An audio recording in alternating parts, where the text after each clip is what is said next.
Ceci est un livre audio autogénéré par Google. Les Fang. Au XIXe et XXe siècle. Études africaines. Collection dirigée par Denis Prienne et François Manga Akoa. Dernière parution. Mohamed Lamine. Gakou, quelle perspective pour l'Afrique, 2011. Olivier Lompo, Burkina Faso. Pour une nouvelle planification territoriale et environnementale, 2011. Amidou Magassa, une autre face de Ségou. Anthropologie du patronat malien, 2011. Mohamed Lemine Ould Memoun, La Mauritanie entre le pouvoir civil et le pouvoir militaire, 2011. Marc Adoupap, Les conflits identitaires en Afrique francophone, 2011. Claudine Auger ANGOUE, L'indifférence scientifique envers la recherche en sciences sociales au Gabon de Jean-Ferdinand Mba, 2011. BY Diallo, La Guinée, un demi-siècle de politique, 1945 à 2008, 2011. Ousseini Diallo, Oui, le développement est possible en Afrique, 2011.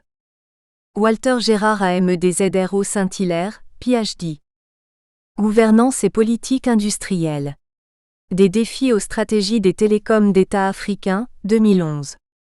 Toavina RALAMBOMAHAY, Madagascar dans une crise interminable, 2011. Badara Dioubaté, Bonne gouvernance et problématique de la dette en Afrique. Le cas de la Guinée, 2011. Komi Deji ADE, L'économie informelle en Afrique subsaharienne, 2011. Introduction GENERALE. La manière dont l'histoire du Gabon continue à être menée semble aller à l'encontre de l'évolution de la discipline. Une approche des programmes en vigueur au département d'histoire et archéologie de la faculté de lettres et sciences humaines de l'université Omar Bongo et de l'école normale supérieure de Libreville laisse entrevoir des enseignements quelque peu éloignés de l'évolution de la discipline qui s'est considérablement dilatée depuis quelques années, notamment au sein de certaines institutions universitaires françaises, italiennes et allemandes. Force est donc de regretter l'absence de cette mise en conformité avec l'évolution des pratiques, laissant penser au fait que les historiens du Gabon feraient de l'histoire avec un décalage de plusieurs décennies, c'est-à-dire à retardement, avec des méthodes et des outils surannés. Un regard sur quelques travaux de maîtrise laisse pourtant entrevoir qu'ils portent en partie sur l'histoire sociale et parfois culturelle, mais semblent mener sans recul épistémique nécessaire, ce qui fait que ni leurs auteurs, ni leurs directeurs ne savent finalement pas à quel courant les rattacher. Les discussions avec des étudiants de DEA Histoire des sociétés et civilisations africaines, de l'UOB font apparaître une méconnaissance des expressions comme histoire des mentalités, anthropologie historique, histoire culturelle, histoire de la mémoire, des identités, ce qui fait de ces jeunes en phase de préparer une thèse de doctorat des professionnels de l'histoire qui en connaissent que les notions préliminaires comme les grandes périodes, histoire ancienne, médiévale, moderne et contemporaine, ou encore des notions largement dépassées comme précoloniale et coloniale.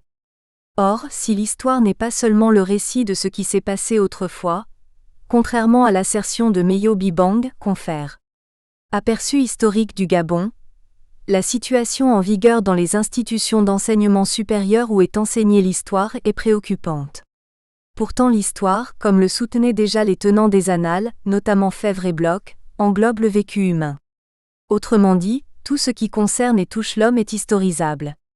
C'est la raison pour laquelle la position des collègues soutenant que le sujet pourtant éminemment historique intitulé « Le lycée Léon Mba » Contribution à la formation de la future élite du Gabon de 1954 à nos jours ne relèverait pas de l'histoire est surprenante. Notre étonnement devant une position aussi rétrograde, provenant d'un historien en 2008 est grand.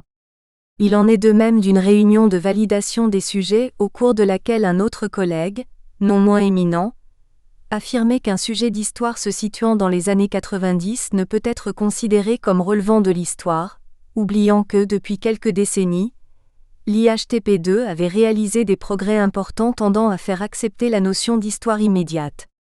La maison Histoire du Gabon mérite d'être revisitée sans fanfare ni trompette.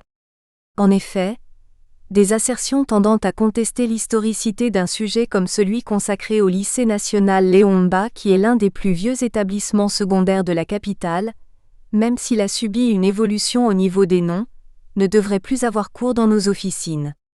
Certains collègues apparaissent ainsi un peu comme naviguant à contre-courant de l'évolution, et pire encore, comme faisant de l'obstruction à ceux qui souhaitent adapter nos pratiques, nos objets, nos méthodes à la dilatation de la discipline qui a investi de nouveaux champs et territoires. Dans le cas du lycée Léon Mba, un historien peut parfaitement s'intéresser aux élites qui y ont été formées, pour en réaliser une prosopographie 3. Ensuite, les programmes en vigueur dans cet établissement ont subi une nécessaire évolution. Il est donc possible de s'interroger sur leur portée. Enfin, on peut voir l'évolution des effectifs, des enseignants, des personnels administratifs, des proviseurs, autour desquels il est loisible de réaliser des biographies. Dire que tout cela ne relève pas de l'histoire, tient de la méconnaissance de la discipline. D'où la nécessité de la définir une nouvelle fois ici, pour en apprécier les évolutions et circonvolutions. L'histoire ne saurait donc être un simple récit des événements passés, comme le suggérait Frédéric Meillot-Bibang, mais elle concerne tout ce qui touche l'homme. Et à ce propos, Charland, dans ses pérégrinations intellectuelles, affirmait, lors de son séminaire de didactique, qu'elle est simplement l'ensemble des démarches vérifiables suivies par les chercheurs pour interpréter l'enchaînement des phénomènes sociaux à partir de leurs traces. 2000. Cette définition, quoiqu'assez révolutionnaire, arrime encore la discipline aux seules traces finalement écrites, oubliant par conséquent la dimension de l'oralité dont le professeur Métaigne IV, à la suite des Annales, a élaboré une théorie originale qu'il a désignée par le mot oralistique. C'est dire que l'histoire serait finalement la vie dans la mesure où elle prend en compte les contours de celle-ci, c'est-à-dire notre naissance, notre vie, notre mort, nos passions, nos amours, notre travail, nos loisirs, notre mentalité, notre alimentation, notre psyché, notre mariage, notre baptême, notre scolarité, en fait la vie humaine dans ses manifestations et célébrations, dans la joie ou la tristesse. C'est Lungu Mwele qui déjà corroborait cette assertion, quand il affirmait dans ses cours d'histoire à l'université Omar Bongo, que l'histoire serait finalement la vie. Mais pas seulement la nôtre, mais aussi celle de nos ancêtres, de notre société, de notre système politique, des interactions homme-système, homme-structure, homme-femme.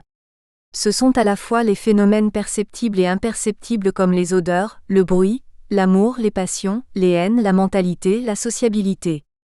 Il n'y a qu'à mesurer l'annexion de nouveaux territoires par les Annales, pour mesurer la dilation subie par la discipline, ce qui a permis à l'histoire de préserver sa situation de carrefour des sciences sociales. Il y a ainsi plusieurs histoires.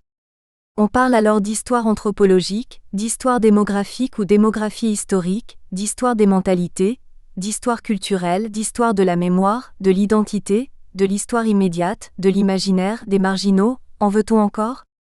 Notre discipline a, fort à propos, annexé de nouveaux territoires, et nous nous devons d'apprendre à nos étudiants les méthodes, les outils et les sources pouvant permettre de les aborder.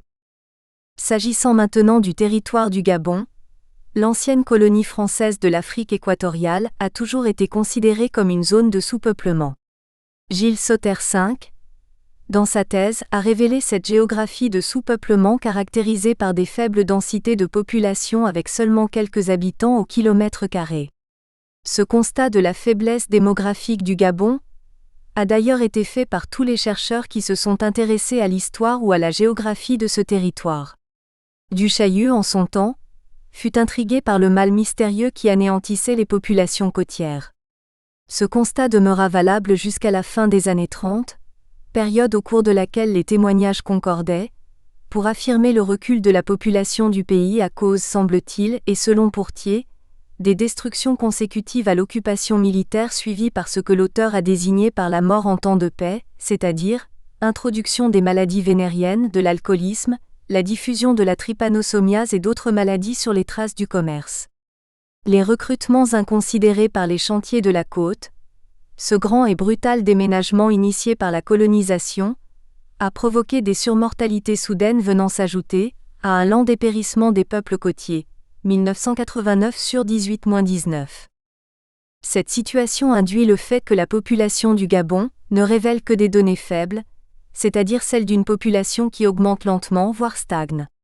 Ainsi, si certaines sources annonçaient des millions d'habitants pour le Gabon et ceci à tort, confèrent les statistiques de 1906 annonçant 4 millions d'habitants, Annuaire statistique de l'AEF 1950, volume 1 ou RP3 parlant de 4 à 5 millions d'individus chez les seuls Fang à la fin du XIXe siècle, il en va réellement autrement. Et en dehors des recensements administratifs dont le taux d'erreur peut être très élevé, les autres recensements sont toujours allés à contre-courant de cet optimisme enthousiaste et ont toujours montré paradoxalement un pays sous-peuplé. Le premier de ces recensements administratifs annonce, en 1921, 389 000 habitants, celui de 1926, un peu moins car il parle de 388 819 habitants tandis que celui de 1959 publie le nombre de 416 142 habitants et est considéré comme le dernier recensement administratif colonial. Merlet, présentant ces populations, parle des migrants qui recherchent le tombeau du soleil, 6 sources d'abondance. Il s'agit notamment des Mpongwe, des SE accent aigu KI, des Kélé, des Benga et enfin des Fang qui investissent les 3 estuaires tandis que d'autres populations non moins nombreuses vivent dans l'Hinterland. Ce sont les Gizirs, les Bayak, les Apinji, les Nzebi, les Obamba, une soixantaine d'ethnies qui vivent sur ce territoire grand de 267 667 km². Dans cet ouvrage il s'agit surtout des Fang dont Medjo MVE7, affirmait qu'ils sont au nombre de 850 000 répartis en Guinée équatoriale, au Cameroun et au Gabon. Mais parmi ces populations, celle de Libreville semblait spécifique. Ainsi la population du Gabon est particulièrement, celle de Libreville et ses environs, peut être classée en 3 groupes principaux, les Africains, les Européens et les Métis issus du mélange des 2 premiers groupes. Selon le recensement de 1953, parmi la population africaine, on rencontre à Libreville les Fang qui sont environ 5 000 personnes 5 000, suivis des Mpongwe avec 2209 personnes 2209 et les ressortissants des autres régions, entre 5 000 et 7 000 personnes, la Serre 1958. Les Africains se rendent dans la ville européenne pour travailler ou faire des emplettes, alors que les Européens sont installés dans leur quartier et les Métis, généralement rejetés du second groupe, sont accueillis par les familles maternelles dans les quartiers africains. Les Européens ne sont pas nombreux à Libreville. En 1900, on en dénombre environ 130, dont une majorité de Français. Vers 1956, 1525 Européens sont présents dans cette ville. Ils sont surtout de sexe masculin et employés de l'administration coloniale quand ils ne sont pas des hommes d'affaires vivant avec leur famille. La Serre 1958. L'origine des Métis est à situer à l'arrivée des premiers Européens à Libreville. En effet, ces derniers sont généralement célibataires. Durant leur séjour administratif, ils se mettaient en concubinage avec des jeunes femmes du territoire dont l'activité principale consistait à se mettre au service des Européens comme bonnes à tout faire. Des enfants naissaient ainsi de ces unions et ils formaient une communauté marginale, celle des Métis qui étaient recueillis par leurs parents maternels. Les enfants métis étaient rejetés par leurs pères européens et constituaient une population fragile et souvent maladive à laquelle l'administration coloniale attribuait le statut de citoyen français assorti par conséquent d'une assistance financière et matérielle. En 1934, une amicale des Métis visant à les rassembler vit le jour à Libreville. Les différentes communautés vivant dans la ville de Libreville sont appréciées dans leur habillement par les Européens. Ainsi, d'après Duchaillu, les populations Mpongwe de Libreville se présentent de fort belle manière. Ceux de la côte sont de taille moyenne et ont des traits agréables.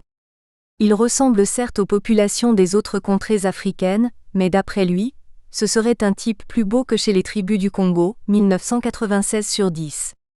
Les populations de Libreville, en contact avec les Européens depuis le XVe siècle, ont acquis de nouvelles habitudes vestimentaires et de toilettage. Les nombreuses images et gravures de l'époque montrent des hommes vêtus à l'européenne comme le rapporte le même auteur. Les hommes portent une chemise de calicot anglais, français ou américain, par-dessus laquelle ils s'enveloppent d'une pièce de toile carrée qui leur tombe jusqu'à la cheville. Ils ont pour coiffure un chapeau de paille. Les plus riches et les chefs aiment passionnément la toilette et sont heureux quand ils trouvent l'occasion de se pavaner dans quelques uniformes militaires bien éclatants l'épée au côté. Du Chaillu 1996/10. Les femmes ne sont pas en reste. Elles sont vêtues d'un pagne roulé autour de la taille depuis les hanches jusqu'au-dessus du genou, et de nombreux anneaux de cuivre ornent leurs bras et jambes. C'est une population propre et bien vêtue qui se livre à de nombreuses activités dans les rues de Libreville, qui, en 1957, compte 16 000 personnes selon la Serre, 1958. Les habitants du Gabon, bien qu'en nombre variable, étaient cependant socialement organisés. Ndouma Seb, dans sa thèse, parle de l'organisation villageoise comme comprenant plusieurs paliers, notamment le Nda ou communauté maritale, le Ndébor communauté familiale étendue, le Dzal ou village minimal, le NL à accent circonflexe M ou village restreint, le MFAG ou village étendu, 1979/59. Le groupe social fondé sur la communauté de sang donnait à l'individu toute son importance qui pouvait être atténuée, cependant, par l'adoption, car les ressortissants du groupe ethnique Fang affirment qu'un enfant appartient d'abord à celui qui l'élève. La société était divisée en clans composés, chacun selon Meteg Na, des descendants d'un même ancêtre.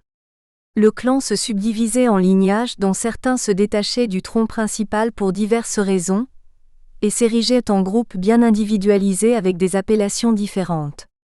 Mais dans ce dernier cas, les membres d'un même clan se reconnaissaient toujours, grâce, d'une part, au souvenir du nom originel de leur communauté qu'ils conservaient, et d'autre part, à la généalogie et au totem qui souvent était un animal passant pour avoir rendu un service particulièrement important au groupe, 2006/39.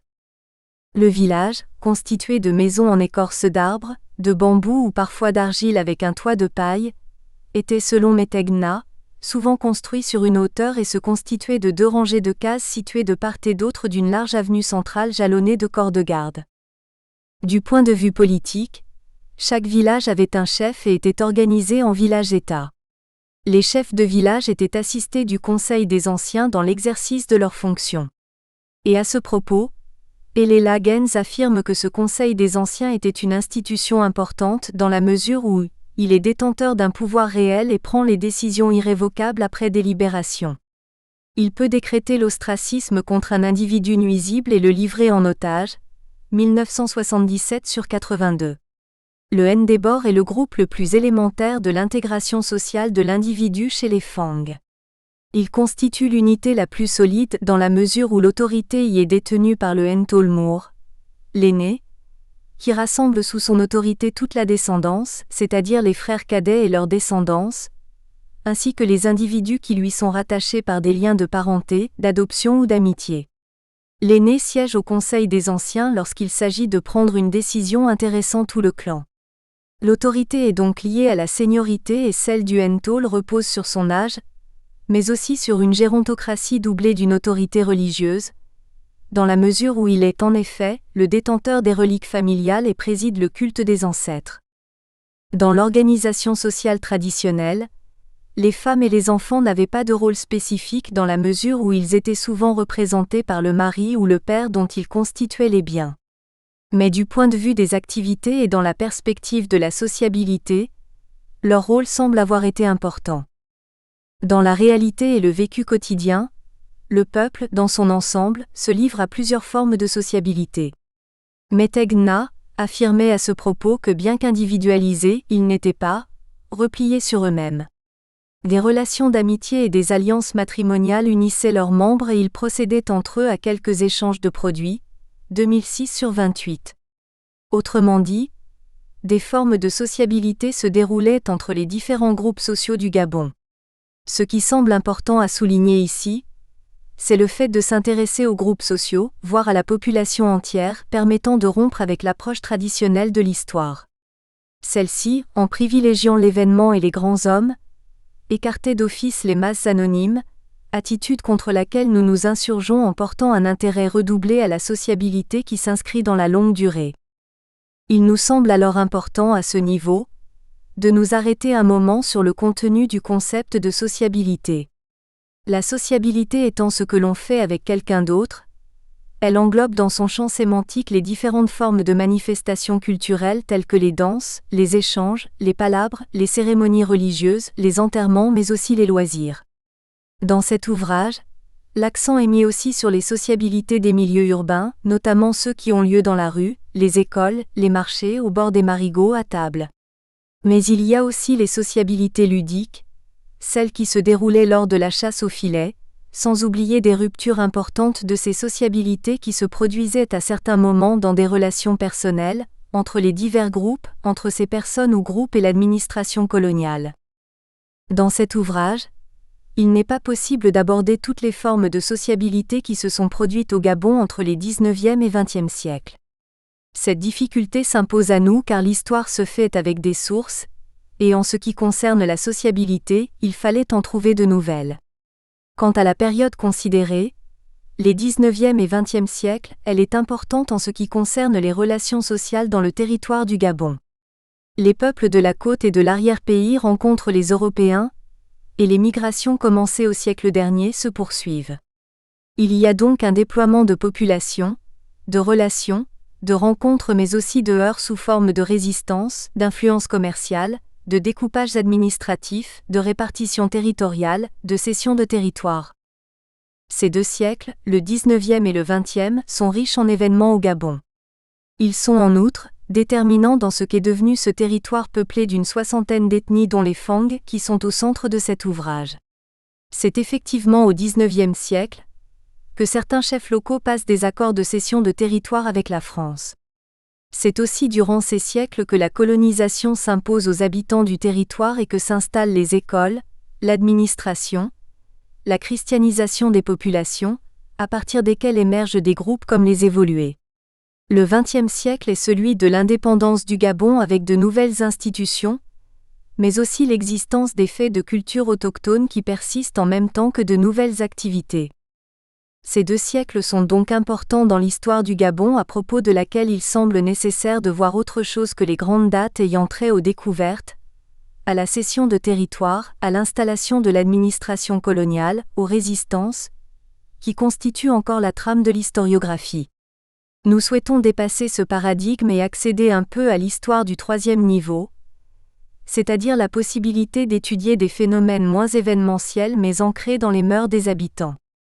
Dans cet ouvrage, nous ne pouvons appréhender la complexité du phénomène de la sociabilité dans son ensemble, et nous nous limitons, et selon l'évolution de nos recherches, à quelques-unes de ces formes dans la période contemporaine, et nous répartissons la sociabilité en sociabilité traditionnelle et en sociabilité moderne. Dans la sociabilité traditionnelle, nous présenterons la chasse au filet chez les Fang du Gabon. Nous traiterons ensuite de la commensalité chez ce même groupe. Pour appréhender la complexité des phénomènes traités, nous les abordons en 2 grandes parties. L'histoire socio-culturelle du Gabon est au centre de la première partie, dans la mesure où nous avons des perspectives historiques vastes. Nous traitons ainsi en 3 chapitres, l'épistémologie de cette branche de l'histoire en un chapitre premier, de l'histoire sociale à l'histoire des mentalités appliquées au Gabon, un chantier immense.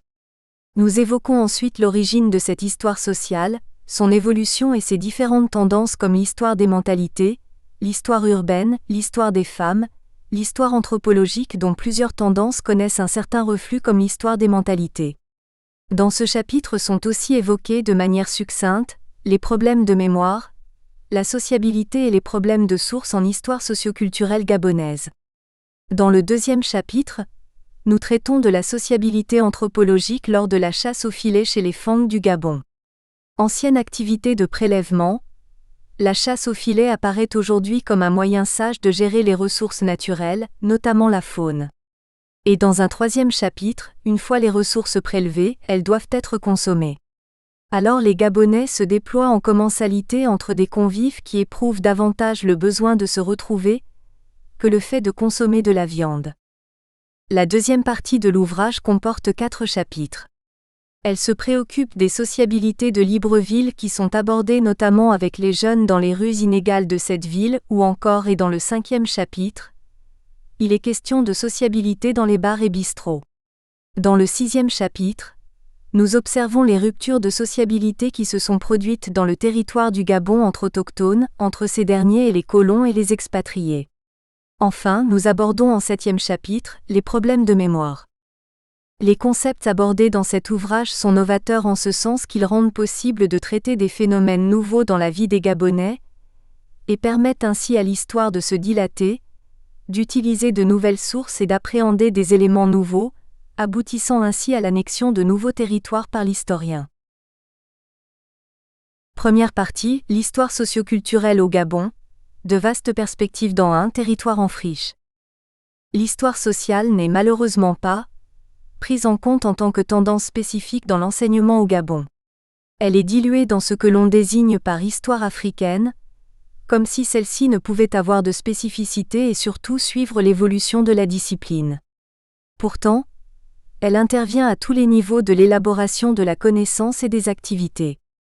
Lorsque certains auteurs ou chercheurs étudient les groupes sociaux, les syndicats, le mariage, la nuptialité, les grèves, les tontines, les femmes, ils ne font que de l'histoire sociale qui a connu de profondes mutations. En effet, de la biographie à la prosopographie, on en est arrivé à l'histoire anthropologique, à l'histoire urbaine, à celle des femmes, des mentalités et finalement à l'histoire culturelle qui est actuellement le fleuron de l'historiographie française. Quant à l'histoire sociale, elle est devenue socioculturelle à cause de son ambition globalisante et a finalement annexé la mentalité qui se meut elle-même dans la longue durée en prenant en compte des phénomènes imperceptibles comme l'alimentation, la sociabilité, qui échappent aux sujets individuels parce que révélateurs de leurs pensées et finalement de la psyché collective. La sociabilité rentre dans ce cadre en ce sens qu'elle est l'une des attitudes inconscientes qui poussent les hommes vers d'autres hommes. Lors de la chasse au filet, ce sont plutôt les difficultés dans les opérations qui poussent les hommes à se regrouper et à coopérer. Et lorsque cette chasse a été fructueuse, dans les forêts environnantes de nos villages, nous en consommons les produits en famille ou en groupe, en des commensalités qui magnifient plus le fait d'être ensemble que celui de manger du gibier. Cette partie comporte 3 chapitres. Dans le premier, nous définissons la sociabilité en la situant dans son contexte d'histoire socioculturelle. Dans le deuxième, nous verrons la sociabilité lors de la chasse au filet chez les Fang du Gabon, et enfin dans le troisième, nous apprécierons les commensalités dans le Gabon de la fin du XIXe siècle à l'an 1960. Chapitre 1. De l'histoire sociale à l'histoire des MENTALITESAPPLIQEE au Gabon, un chantier immense. L'histoire socioculturelle est largement usitée au Gabon. Mais il semble que ces praticiens ne soient pas assez réflexifs, et par conséquent n'ont pas la conscience épistémique de cette histoire qui s'intéresse finalement à toutes les activités de la société. Et notre pays, jeune dans les différents chantiers de l'historiographie, a énormément besoin de saisir les pratiques en œuvre dans cette tendance de l'histoire. I1. L'histoire sociale comme champ historiographique ouvert au Gabon 8. L'histoire devint sociale lorsque la Brousse, à la suite de l'ouverture du chantier de l'histoire économique vers les années 1930, décida de ne pas limiter l'histoire sérielle à la seule dimension économique, mais de lui accoler une dimension sociale. Mais cette tendance se manifesta davantage quand les spécialistes en sciences sociales se sont rendus compte qu'à force de ne s'intéresser qu'au prix du grain et son évolution, on arrivait à oublier ceux qui le produisent et le consomment, d'où un nécessaire recentrage des activités vers l'homme. C'est ainsi que, dès 1955, le plan d'une enquête sur la bourgeoisie au XVIIIe et XIXe siècle permit à la Brousse de dépouiller les sources jusque-là négligées puis de définir cette catégorie sociale du triple point de vue économique, juridique et professionnel. Un peu plus tard, l'œuvre collective de Bouvier, Furet et Gillet parut sous le titre Le mouvement du profit en France au XIXe siècle, 1965, permit à ses auteurs d'étudier les revenus patronaux. Mais c'est dans Les ouvriers en grève de 1871 à 1890, 1971, que Perrault reconstitua les statistiques des grèves sur la base des documents disponibles et parvint ainsi à rendre compte de la grève ouvrière selon les âges, les sexes, les saisons et les métiers. L'histoire sociale le devint réellement, lorsque son ambition globalisante prit le dessus grâce à l'effort réalisé sur l'analyse des sociétés non plus seulement du point de vue de l'évolution de leurs institutions ou celle de leurs grands hommes, mais en privilégiant l'histoire de tous les groupes sociaux et des masses anonymes dans un cadre provincial, afin de mieux saisir les singularités et les différences de ces réalités par rapport à celles de la capitale, Paris, Fèvre 1911. Si le projet de l'histoire sociale est de saisir les sociétés dans la diversité de leur vie et dans leur totalité, il faut cependant relever que cette définition ne semble pas prendre en compte l'étendue de toute cette tendance de l'histoire. En effet, en tenant compte des classes, il s'agit d'appréhender leurs différences ainsi que leurs activités pour finalement retenir que l'histoire sociale est d'abord celle des élites à travers la biographie et la prosopographie, c'est-à-dire l'étude des groupes de notables dans le but d'élaborer une biographie collective, Sirinelli, et pour prendre en compte la globalité du groupe social, il a fallu tenir compte de l'ensemble des classes et des groupes dans leurs activités quotidiennes, leurs crises, d'où l'ambition globalisante de l'apostrophe. Histoire sociale. Cette histoire, après plus d'un demi-siècle d'existence, peut prétendre traiter dans sa globalité le vécu des masses paysannes et urbaines, des sexes ou encore celui des élites, l'histoire des femmes, l'anthropologie historique, l'histoire urbaine. Elle ne se limite pas seulement aux groupes sociaux, mais élargit son champ aux activités de ces groupes. Elle témoigne finalement des comportements et des psychologies des populations rurales et urbaines, de leurs révoltes et de leurs guerres paysannes, ainsi que de la structure des populations. Les marginaux par exemple, ces oubliés de l'histoire, sont désormais placés au centre de la discipline, grâce à l'histoire sociale. En effet, les saltimbanques, les bohémiens, les truands et les vagabonds sont institués en héros par les travaux des auteurs comme Mola, Guthon, chevaliers qui les ont élevés à la dignité d'objets de l'histoire, élaborant dans le même temps l'histoire des marges neufs.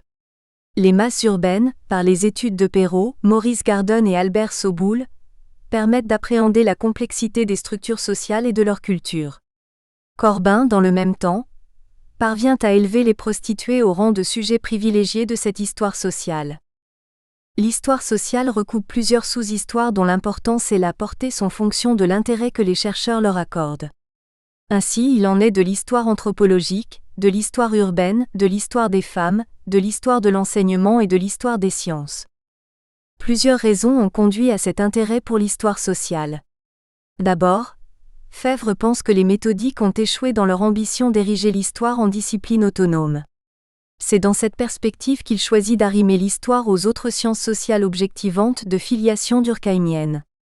Le projet des Annales est alors de répondre aux défis de délégitimation lancés à l'histoire par les autres disciplines scientifiques, relevant de la nature ou des sciences sociales. L'histoire pour les Annales ne doit plus être isolée dans le champ scientifique. C'est ce qui explique la stratégie intellectuelle de Fèvre et de Bloch. En outre, à force d'étudier les courbes et l'évolution des prix du grain, comme nous le disions déjà supra, les historiens ont le sentiment d'abandonner l'homme qui produit et consomme ses produits, d'où un recentrage sur le social que conforte l'ambition globalisante de l'histoire qui trouve là un terrain propice à son expansion en annexant le territoire des autres sciences sociales comme la sociologie, la géographie humaine et la philosophie. Cette extension-dilatation de l'histoire l'a conduit inexorablement à adopter les méthodes quantitatives de l'économie, situant ainsi l'explication à un niveau de généralité, où elle donne désormais l'impression de dominer l'ensemble de l'évolution sociale. L'histoire est ensuite présentée comme le résultat inéluctable des forces profondes, l'action des grands mouvements objectifs. Enfin, cette nouvelle démarche repose sur des procédures robustes d'administration de la preuve pour devenir une synthèse pleinement explicative et scientifique. Parmi les champs les plus novateurs de l'histoire sociale, il est possible d'appliquer au Gabon, à partir de l'exemple de la France, celle des élites, des pauvres, l'histoire urbaine et des révoltes populaires par exemple. On pourrait aussi s'intéresser à l'histoire anthropologique par l'étude des activités syndicales, des femmes commerçantes, des activités traditionnelles telles que la danse, les chants, la chasse, les palabres villageoises, pour finalement glisser vers les structures de longue durée s'inscrivant dans l'histoire des mentalités qui relèvent, elles aussi, de l'histoire sociale. Le colloque de Saint-Cloud est l'occasion d'une joute entre les deux modalités de l'histoire sociale de l'époque. D'un côté l'approche économique et marxiste défendue par Ernest Labrousse, Albert Soboul et Adéline Domar et de l'autre, l'approche institutionnelle prônée par Roland Mounier, dont la thèse a porté sur la vénalité des offices sous Henri IV et Louis XIII 1945. Ce dernier, au lieu de privilégier l'instance économique, préconise plutôt le fait que la... Nous espérons que vous avez apprécié cet aperçu. Pour continuer à écouter ce livre audio sur Google Play Livres, utilisez le lien dans la description de la vidéo.